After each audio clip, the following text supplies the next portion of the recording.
What the duck was that? The Badgers get plastered by a team with 3 Big Ten wins.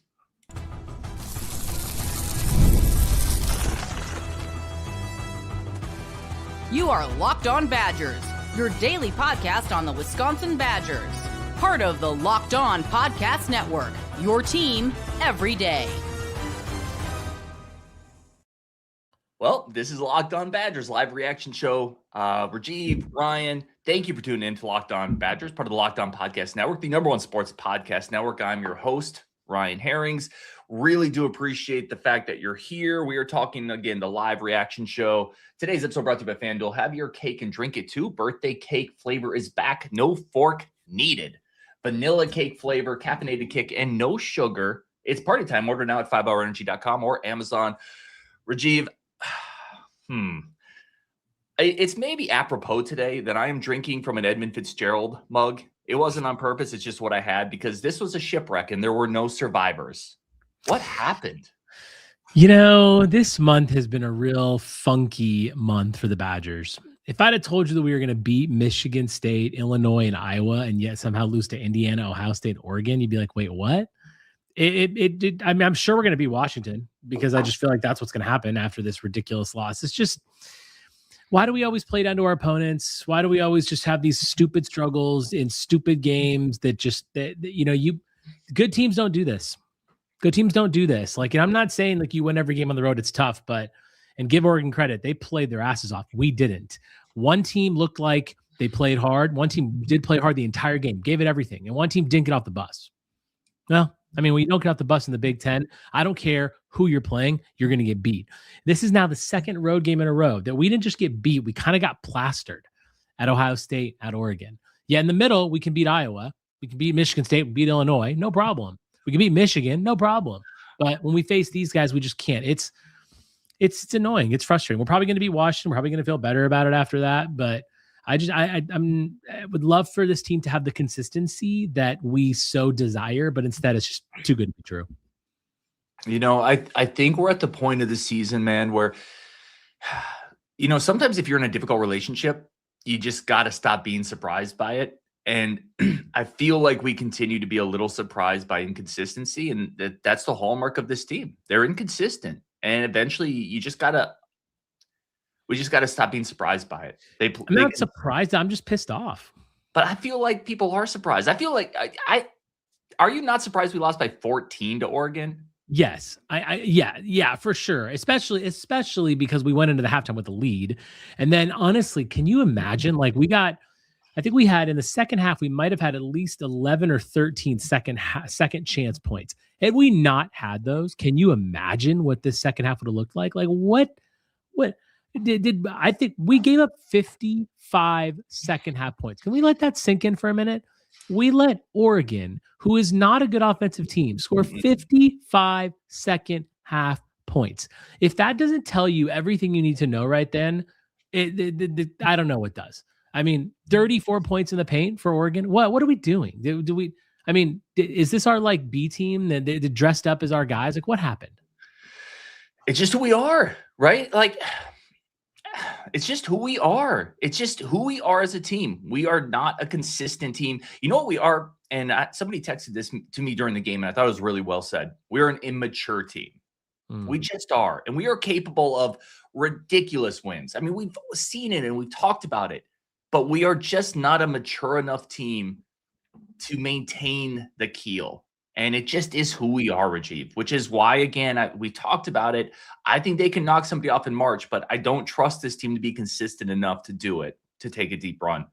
And I do give credit to Oregon. Oregon played hard. A lot of 3-win Big Ten teams pack it up. They didn't. They played hard. But Wisconsin's still a better team than Oregon. You got to win this game. This was a game for seeding.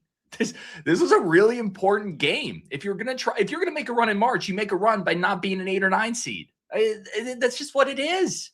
You make a run by getting to the 5 line, the 6 line, and they just man. You said it before, and I think you said it really well. This team takes 2 steps forward, and then they just take a big step backwards, and that's why this team's not going to make a deep run in March.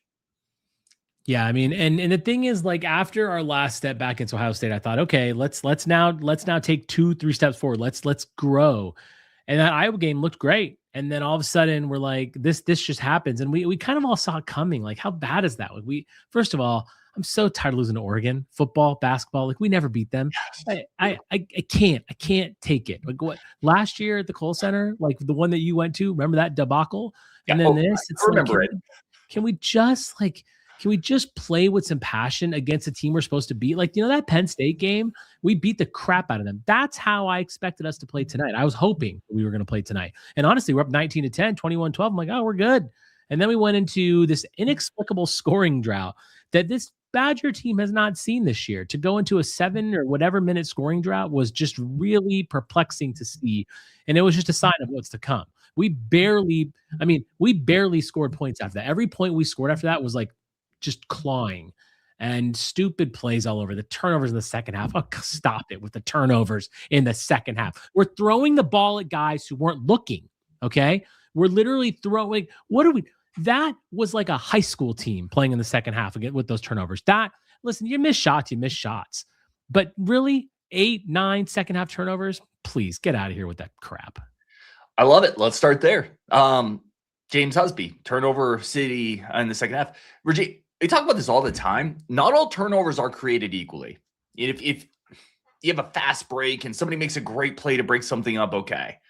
There were self-inflicted turnovers in the second half, and multiple. Dude, maybe the clip of the game. It was over basically at this point, but I think we were down 9 or 11. John Blackwell comes around a curl, and Nolan Winter just throws him the ball, and he just bounced off his chest. He wasn't even looking. Wasn't looking.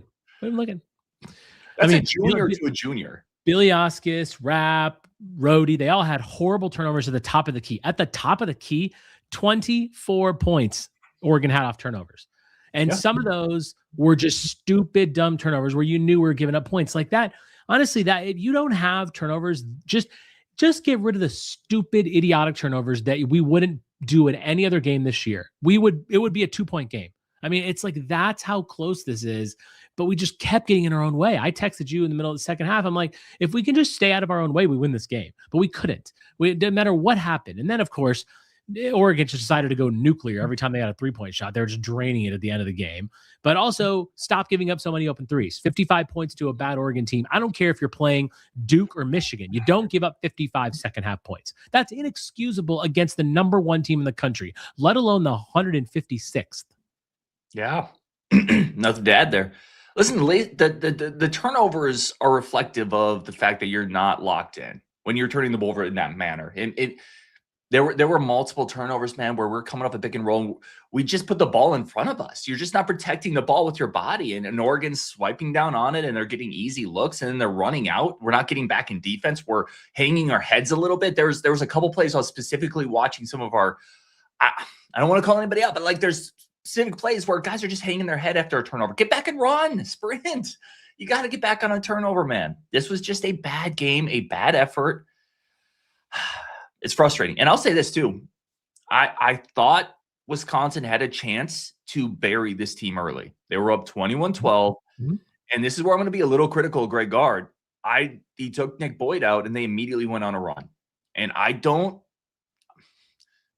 love the rotations at points in this game. I thought there were 2 moments where Nick Boyd went out and Oregon immediately went on a run. I think there's certain moments where you just got to leave Nick Boyd in. I'm sorry. You could have buried this team in the first half, maybe. There's also a moment late in the game, Hayden Jones is in, and I like Hayden Jones getting some reps. Not in that moment. He immediately almost turned it over again. Then you bring Rhodey back in. I don't know why Hayden was in there. I'm not going to put it all on that, but the rotations didn't feel great in this game either. It felt like this feels like one of those games, and in the past I've been reticent to put it on Gard when I feel like our team doesn't show up because I think our team needs to bring their own energy. It felt like this was a coaching loss through the roster loss. It felt like everybody didn't show up today to me. I agree. And I agree with the Boyd, pulling him out was a bad idea. I don't put this. I mean, listen, Gard made several mistakes, but this is more on the players in that effort. Like you can't there's no way that Greg Gard is responsible for some of the idiotic turnovers of this team base. I mean, how many times has Blackwell just touched the sideline this year and turned the ball over like that? Like, how many times are we seeing this? And yeah, so you're right though. Like listen, by the way, the Hayden Jones thing, I will say, Hayden Jones in the Ohio State game was only shining like light in that entire game. So I'm okay with him getting minutes. His turnovers, if you hadn't turned the ball over, I feel like we wouldn't be saying that. So I have no issue with him putting Jones in there. I have a bigger issue with him taking Boyd out. Yes, it's inexcusable at that point. Listen, Nick Boyd's been playing college basketball a long time. He's played in the Final Four. He's made huge runs in the tournament. He can play 40 minutes sometimes. It's okay. Yeah, 38, 39 minutes. You can do that. Other great players do that. We've seen that from our team before. He doesn't need to come out. He wasn't in foul trouble. Keep him in the game. Yeah, I agree. Owen says, game is not on Gard, you fools. I just like the way he worded that first part. Players didn't execute, didn't play well. I don't think this whole game is on Gard. I think there's an element of this game. I'll say this. If you're the head coach of a team and you go on the road to a 3-win Big Ten team and you lose by 14, there's some criticism that goes to everybody. Players included. Listen, absolutely players included, but I don't think anybody gets off scot-free with this one. Go ahead, Rajiv. Yeah, I was just going to say, like, we needed to just bring a little energy. I think that's where I put it on Gard. Like, how is it that we can come on the road to a team that we know is just dad, whenever USC recently, like, they were going to play hard. Why can't we play hard against bad teams? Like, we sometimes beat bad teams because that team sucks, but we can never just play really hard and dominate a bad team. Why? Yeah, it's a great question. Like, you saw who just beat Notre Dame by 50? I forget who it was. Was it Duke? It's like, why? Yeah, it was Duke. Yeah, it was like Duke. I mean, you should honestly, this Wisconsin team should beat Oregon by 20. They should mop the floor with this team. It just is what it is. We do have to take a quick break. We're going to come back, talk about big picture seeding, what this does to the team, ceiling, floor, kind of those discussions, plus your comments. We got a bunch of people in here, which we always appreciate. But first, a quick second for our friends of the show over at Mazda. I'm Kalia Butler, host of Locked On Women's Basketball, and this is Mazda's Women's Basketball Snapshot, celebrating the work no highlight reel can ever capture. South Carolina rolled past Ole Miss 85-48 to clinch a share of the SEC regular season title and lock down the number 1 seed in the conference tournament. The Gamecocks extended their win streak over Ole Miss to 21 straight. UCLA dominated Wisconsin 80-60 to secure its first outright Big Ten regular season championship in program history. The Bruins improved to 27-1 overall and remain unbeaten in conference play. And number 12 TCU stormed back from a 13-point fourth quarter deficit to beat Iowa State 80-73. The Horned Frogs now sit alone atop the Big 12 standings and are 1 win away from clinching another regular season conference crown. These moments are earned off the clock, those long before the lights ever come on. The sweat, the fakes, the doubt, the scrapes, and coming back for more every time. Mazda puts that same drive into every detail. Wins define the moment, putting in the work, that defines you. There's more to a Mazda because there's more to you. Today's episode also brought to you by our great friends over at FanDuel. Rajiv, have you ever maybe wanted to go to an NBA Finals game? Maybe if the Pacers are playing? I mean, that'd be pretty great. It'd be pretty great. Maybe a Suns-Pacers matchup. How much fun would that be? And we'd remain friends. It'd be all good. FanDuel is giving you that opportunity to get to a live NBA Finals game. And it basically the whole thing, right? Food, you're getting travel, tickets, the whole experience. If you're already looking at the futures board and all you have to do is use your profit boost on an NBA future and you automatically be entered into a shot to win an NBA Finals trip for 2. And now not only can you get cash from it, but you can also, again, go to the finals from using that profit boost on a futures bet with the NBA. Rajiv and I could go to a finals game together, even our teams are playing. Justin and I, we had to stop texting when the Suns played the Bucks, so we probably wouldn't be able to do it. We're just too competitive, I guess. Visit FanDuel.com to get started. Use your profit boost on an NBA future. Get entered for your chance to win a trip to the NBA Finals. Play your game with FanDuel, the official sports betting partner of the NBA. Let's get back into this, Rajiv. We got a bunch of comments that highlighted things I want to get into. Do want to shout out Justin, who's on travel. Hope he has a great time down in Mexico, him and his fam. So he's not here today. He's probably having a better time traveling and enjoying life. Oh, I'm sure he's glad he's not here today. Yeah. Let's talk this, man. So a lot of questions, and honestly, you just might take a lot of comments. but a lot of questions on Greg Gard, big picture, Patrick Neese. Is there any element to this that makes you move off of Greg Gard as the Badgers coach? Not this game in particular, but what you've seen maybe from some of these slow starts against lesser teams, some type of trend there.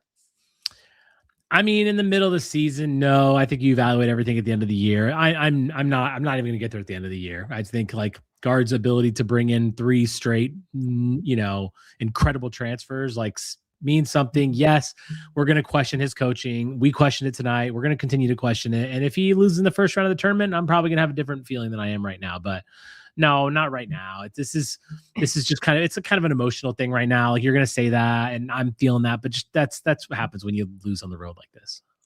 Yeah.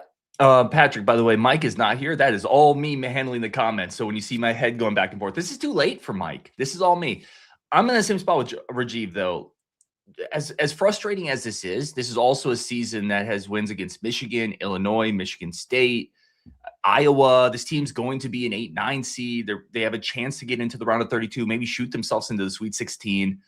I think if you zoom out, tactically, this is a terrible loss. Strategically, this season to me has still been a success. And I think if you zoom out, I'm just nowhere near where it would take me personally. I'm nowhere near moving off of Greg Gard. This is a terrible loss, but strategically, I think the season's a success. And again, people are fully cool with disagreeing with that. All takes are welcome, but that's kind of where I'm at. Let's talk a few other these comments that have been brought up, things that I wanted to hit to. 45 threes today. I want to go there next. I have been consistent on this, Rajiv. I'm okay kind of spamming threes with this offense. This offense is an offense predicated on spacing, on shooting, on perimeter attacking. Take threes if they're there. However, there is a point where it's too much of one thing, and the threes aren't great looks. There's too many one-pass threes, contested threes.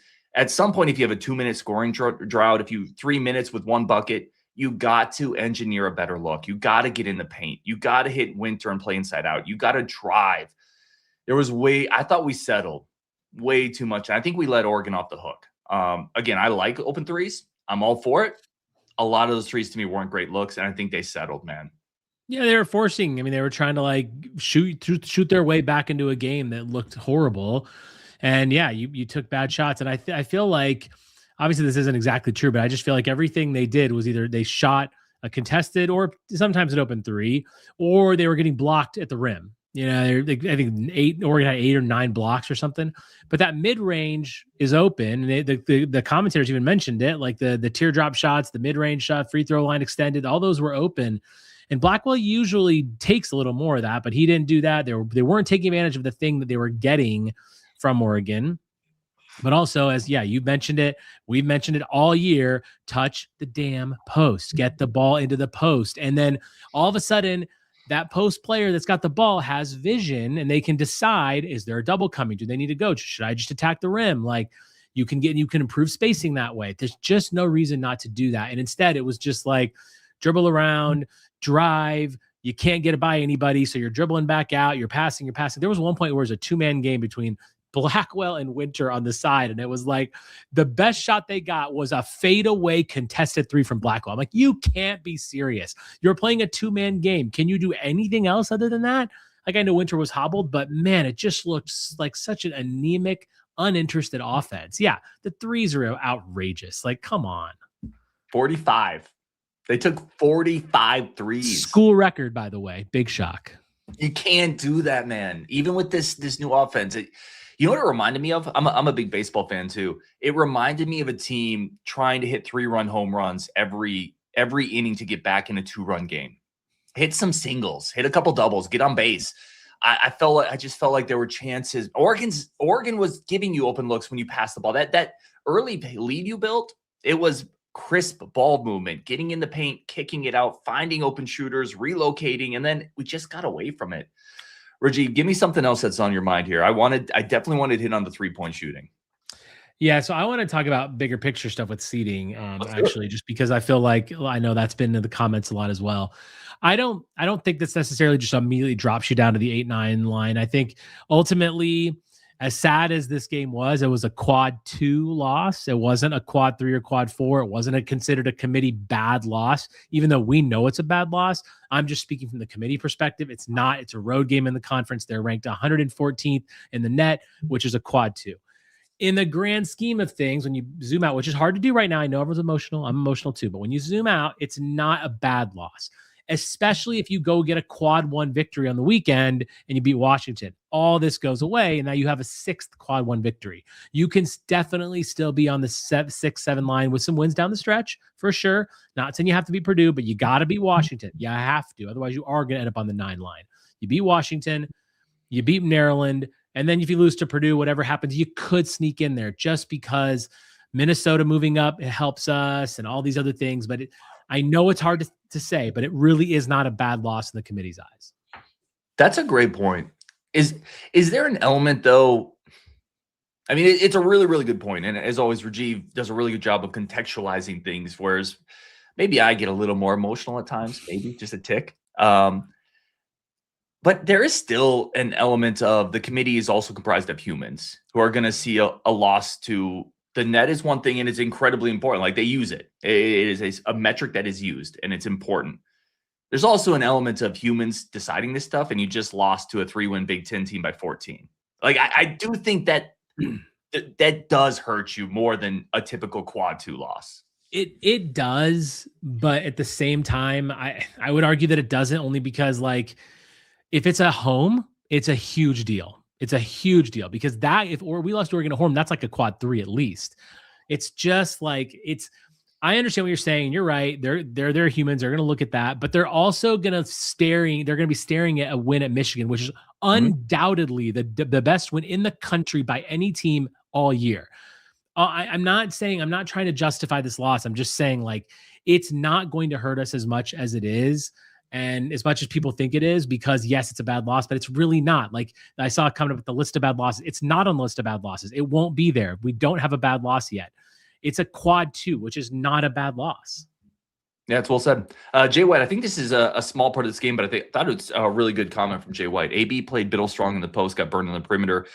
AB had several good possessions down low, and I think it's worth pointing out back-to-back possessions against Biddle in the post where he forced a miss. Also, 3 or 4 offensive rebounds.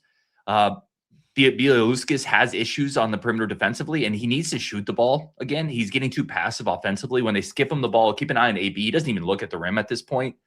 That's a problem for a team that needs to space out. People aren't respecting his shot anymore. But Jay White with a really good point. He was good in the post today. Rajiv, thoughts about go ahead. Yeah, I wanted to, another thing that was on my mind is, we're just kind of like spitfiring here, is Braden Carrington tonight with his 3 first half fouls, which, like, sometimes you're like, oh man, like, that's a bad call. It was a tough call. But the thing is, Braden Carrington annoys me a little bit in this regard, because he plays really good defense until the very last second when he totally gives them bailout calls. Like, there was one in the post. I think it was a second foul. It might have been a little soft, but he goes into he does a beautiful job staying in front of his guy. He gets into the paint. The opposite player runs around, kind of gets around him, and he breaks verticality and he fouls the guy. Now, maybe it shouldn't have been called, but he broke verticality, and you don't need to do that. He does that a lot. Then he went over the back unnecessarily. Then he got his 4th foul doing the same thing in the second half. I appreciate the aggressiveness, but also he's an offensive weapon who has gone nuclear in games. You need him on the floor. And if he wouldn't have got those 2 early fouls, I think this game could have been different, potentially. Not saying it would have been, but our first half lead could have been better. He could have got us out of that stupid slump we were in. You can't have those stupid fouls that always the very last second. He's known for just like, okay, I'm going to go one more push to try to get a block. You don't need to. And he gets the foul every time, seemingly. Yeah, he's part of a barometer for this team. I think when he plays well, this team is a different type of team, and we lose him for that stretch of time, you miss it. I would also say, we had a comment up here I want to hit on, and then we got to take a break. Is this team is it as almost simple? And Mark says, Blackwell, this team goes as his effort does. I want to take it even a step beyond effort. And Mark, thanks for the comment. Doesn't it kind of feel like when Blackwell is good, this team is really good, and when Blackwell struggles a little bit. Now, Blackwell had 22 points today. I don't have the stats up, but a lot of those, it didn't feel, I don't know, man. It didn't feel like a great Blackwell game to me, at least through 3/4 of the contest. I do think Blackwell's a bit of a barometer for this team. he was pouting a little bit too. I saw like in this later, not pouting was maybe not the right word, but in the second half, like, like the attitude was just like, oh man, he was just like, it just seemed like they just kind of given up, but he's the leader of the team. Like he has to energize that. And we know Boyd's been that way, but yeah, this is exactly right. And the effort goes all across the board. You can blame everyone for the effort tonight. 100%. Effort was not good enough, I think, across the board. We gotta take a quick second here. We're gonna come back, get a little bit big picture, and get I've already had 30 starred comments. If you have anything you want us to hit, any questions, any big picture thoughts, hot takes, throw those in the chat, Rajiv. If you see some more, I've already got some in there, but we'll try to get to as many of those we can after the break. First, a quick second for our friends of the show over at Game Time. Game Time, incredible partners. And we are talking about the biggest stretch of college basketball, the biggest stretch of the season's almost here. Those buzzer beaters, the bracket busters, unforgettable moments that everyone's going to be talking about the next day at the water cooler or in the Locked On Badgers Discord, whatever. Being there live for something like that, that's bucket list type of stuff. But the hard part's getting the tickets. Take the stress out of getting tickets in long queues and prices jumping. Go to Game Time. The Game Time app gives fans the advantage with constant innovation. It's how you unlock amazing tickets and experiences in just a few taps. It's incredibly simple to use. It's something I've used personally to get baseball tickets and basketball tickets. It's phenomenal. Take the guesswork out of buying college basketball tickets with Game Time. Download the app, create an account, use code LOCKEDON for $20 off your first purchase. Terms to apply. Again, create an account, redeem code Locked On. That's LOCKEDON for $20 off. Download the Game Time app today. Today's episode also brought to you by our incredible sponsors over at 5 Hour Energy. I had a 5 Hour Energy today, Rajiv, which is probably why I'm still awake at 12:39 Central Standard Time. And the 5 Hour Energy flavor draft is here. They have 18 flavors to choose from, including new options like Confetti Craze, Fruity Rainbow, Cotton Candy. There's something for everybody. Let me tell you who I am picking first on my 5 Hour Energy flavor draft. It's Cherry. Cherry's classic. Bold profile, red flavor. I absolutely love it. It is my go-to. It's my number one pick on the 5 Hour Energy draft. Find your new favorite flavor of 5 Hour Energy shots today. Available online at 5hourenergy.com or Amazon. Also try a sweet flavor like Confetti Craze, Fruity Rainbow, or Cotton Candy if you would like to get a little adventurous. Rajiv, throw up your first comment that you want to hit here from the community. Yes, now I just lost it. I put you on the spot. I apologize. No, it's okay. It's okay. Ben Powell, you can feel it coming. This season will end the same way the last two seasons ended. Why do I let them get my hopes up? Are you like, I mean, I hear this argument and I feel like you can definitely see a scenario that this team ends up in the first round of the tournament. Maybe they're an 8, maybe they're even a 7 and they're playing a 10 and they get just destroyed like they did tonight or against Ohio State. You can see that happening. You can also see it happening to where we can beat any team in the country, but I do sort of get that like sinking feeling that we're in for some tournament pain. And this game definitely went a long way in kind of leading me there. Yeah, it's a great comment from Ben. I feel like it's a team that you just can't fully trust. And if you can't fully trust a team, you're probably not going to make a deep run. Now, I will say two things really quick that we didn't even hit on. Nolan Winter sprained his ankle a little bit, but came back in the game. That is a massive, massive sigh of relief because you lose him and it doesn't matter. Like that's it, right? So him coming back in the game, take a breath. We're okay. The other thing is this team does, I don't know how to, I don't think it's a good thing, but they do tend to play up. They do tend to meet the moment where it's at. And sometimes when the moment's not very high, that means they play like they do today. But you're not going to have those moments in March. You're not playing a 3-win Big Ten team in March. You're playing this team plays up to the moment. So if you want to be optimistic, when the lights have been brighter, this team has been better. And that's all of March. That's fair. Let's get back to Nolan Winter because we brought him up. Krabs 2506 as Nolan was absent, never looks to score. We knew Nick would eventually be taken away, and Nolan, even before the injury, was again passive. I still can. I mean, he does need to take a stronger offensive, more aggressive role, and I know that sometimes means that he gets blocked at the rim, and we get a little annoyed at some of those things. But he has to be more aggressive, and also more aggressive in cutting. You were playing a very long, lengthy team tonight, which means you have a bit of an advantage as a stretch for like.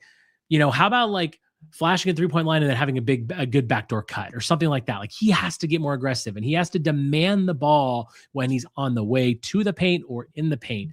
And even if he can't get his shot off, good things happen. And we've been saying that a lot. This is kind of who he is right now, but it is frustrating to me that even before the injury, like when we're in that slump, he has to take it upon himself. You can't just let Boyd and Blackwell take it upon themselves. Like, you do it. You're also one of the stars on this team. You get aggressive. Yeah, listen, it feels like some of the same arguments we've had over the years with a guy like Steven Crowell as well, where people want him to play a little more aggressively, maybe a little too passive. Nolan Winter has a little bit of that in his game. I think two things here.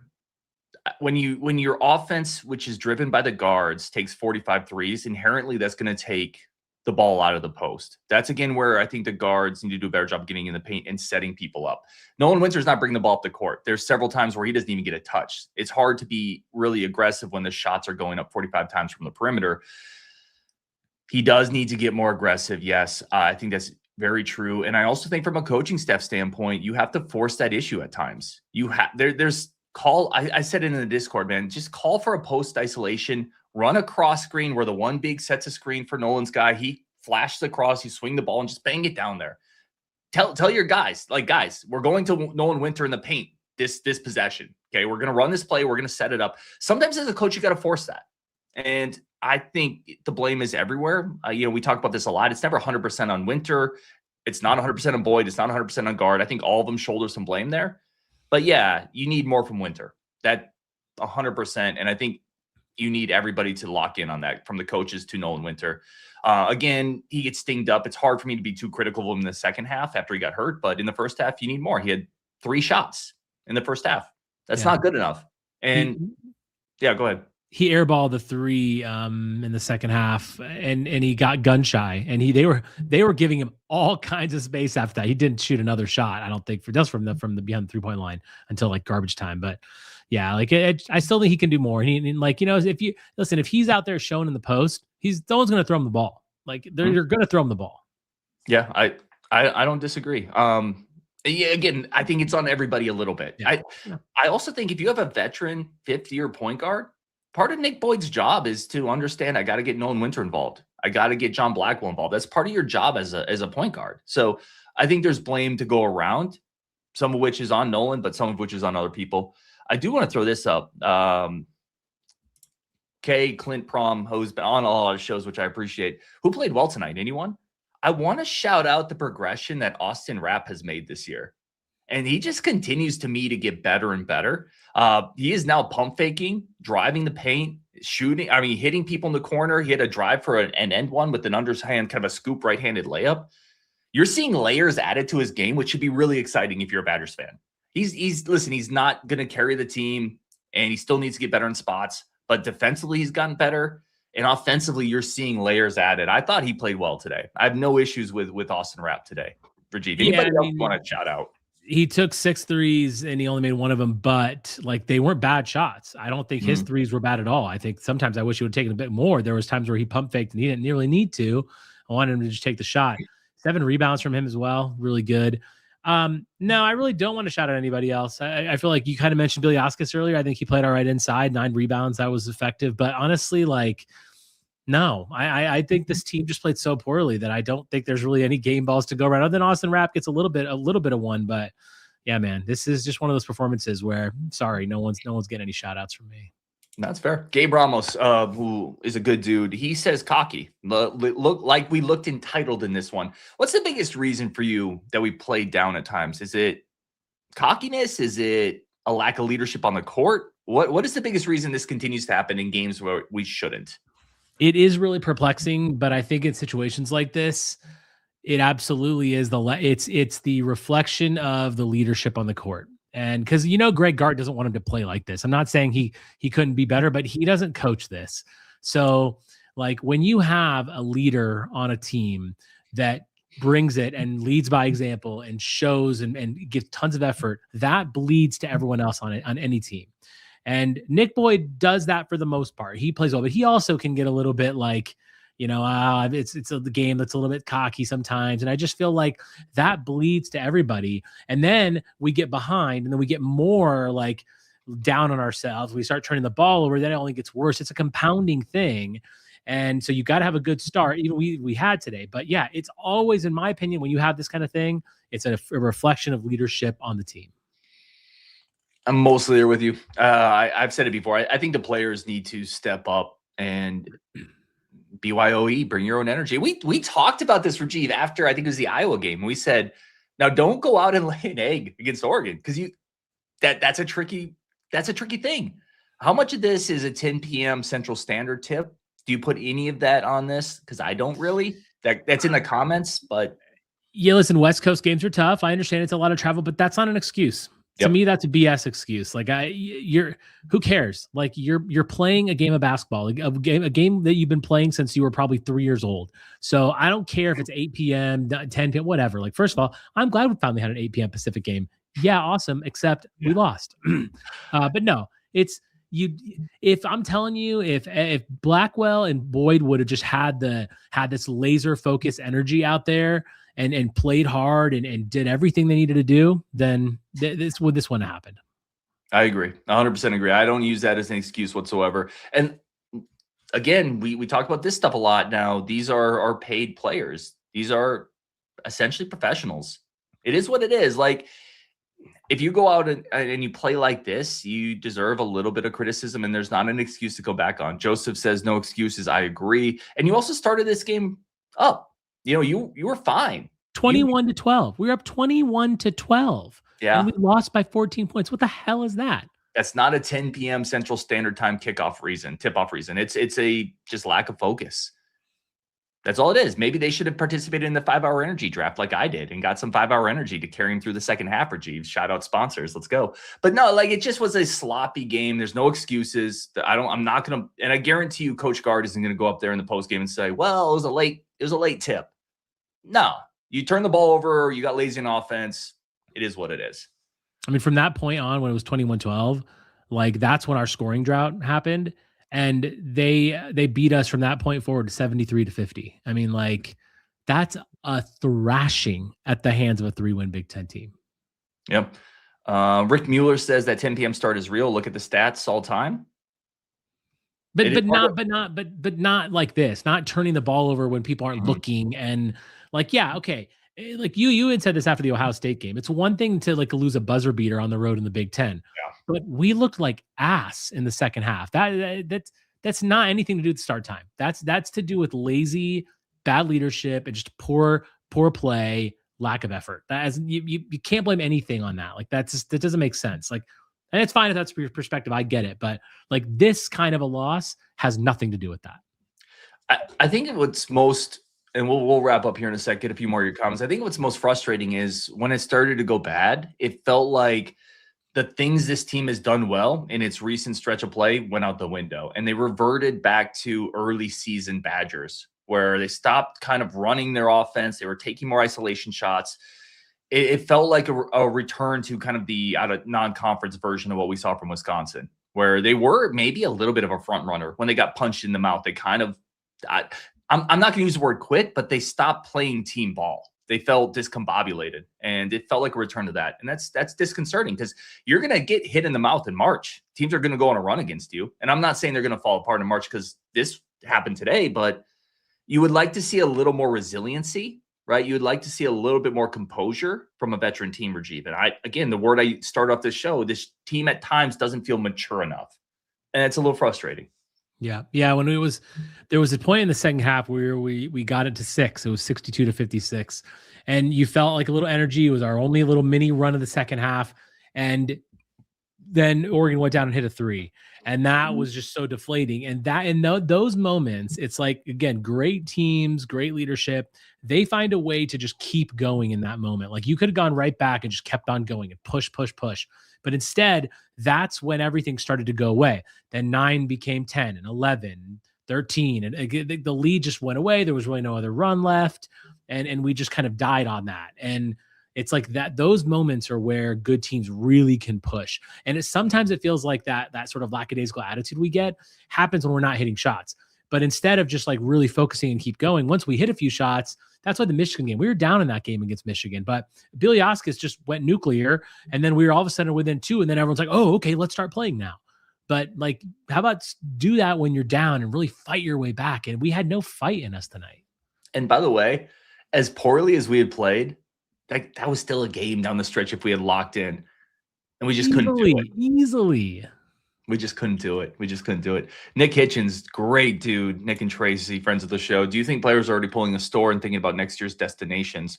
I did want to kind of take this question, and Rajiv, I'll kick it to you in a sec here, but also I almost wonder if they're looking forward to March. I think they maybe not looking forward to next year's destinations, although I can't speak for every player, certainly. And those conversations are always in the back of people's minds, by the way. Like, it's unfair to expect players to not think at all about the future, because as adults, we think about the future all the time, right? You just have to find a way for it to not impact your level of play. But I almost wonder if this team was starting to look forward towards March. And I think that's what this was. I think they overlooked Oregon. And they shouldn't do that, but I think they did. Yeah, they did.